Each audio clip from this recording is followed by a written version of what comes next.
Hello, Owl Pals. This is Big Al. Welcome to Big Al Presents a review of Gunpowder Milkshake, the 2021 film currently found on Netflix.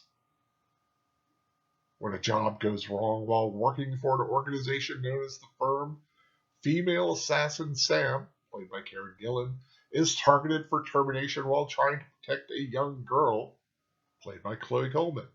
She soon finds help from her estranged mother Scarlett, Lena Headey, and her former assassin associates Carla Gugino, Michelle Yeoh, and Angela Bassett. Gunpowder Milkshake is an enjoyable neo-noir action thriller packed with stylized violence and over-the-top fight sequences. Karen Gillan gives a convincing performance as the kick-ass assassin Sam, adding to her resume of strong female action characters like Nebula and Ruby Roundhouse. Gillan also gives some emotional complexity to the role through Sam's reunion with her mother and in bonding with the young girl she protects. Chloe Coleman is pleasant as Emily, the young girl, in a role that could have easily been ruined by making her a smart-ass kid. The writers showed restraint and gave her only one amusing snark regarding her age, because that 3/4 of a year matters when you're a kid. Lena Headey is also believable as Scarlett, as she is no stranger to playing the mother who would do anything to protect her child, of course from her time playing Sarah Connor. The stellar cast is rounded out by Paul Giamatti as Nathan, head of the HR department for the Firm, and Carla Gugino, Michelle Yeoh, and Angela Bassett as a sisterhood of assassins. The film does not delve too deeply into the backstories, but hints heavily at a more than professional relationship between both Headey and Bassett's characters and between Yeoh and Gugino's characters. Perhaps the announced sequel will explore their paths more thoroughly. Though the primary conflict involves females versus males, the story is not focused on any social agenda or male privilege rantings.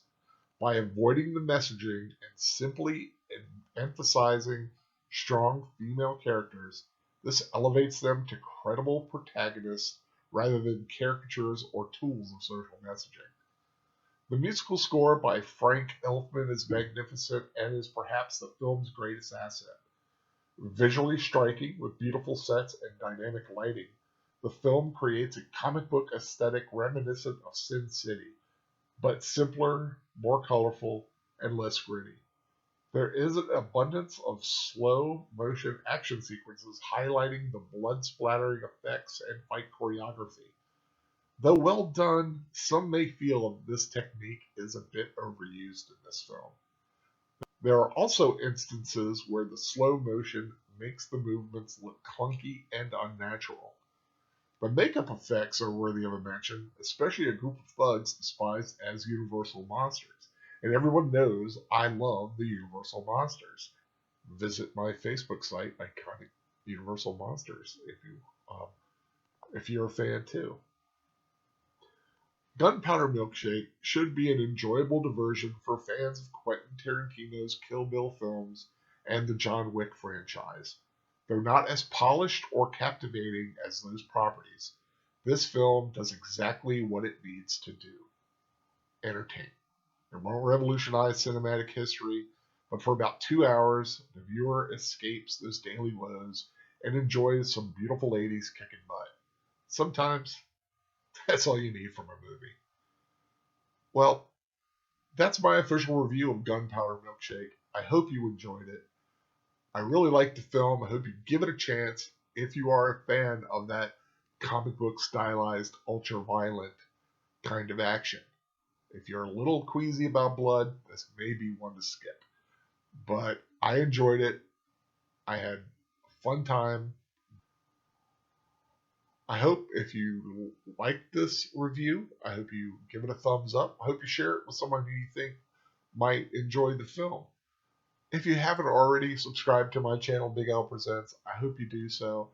Trying to increase my content a little bit at a time. I hope you have a great day. Take care.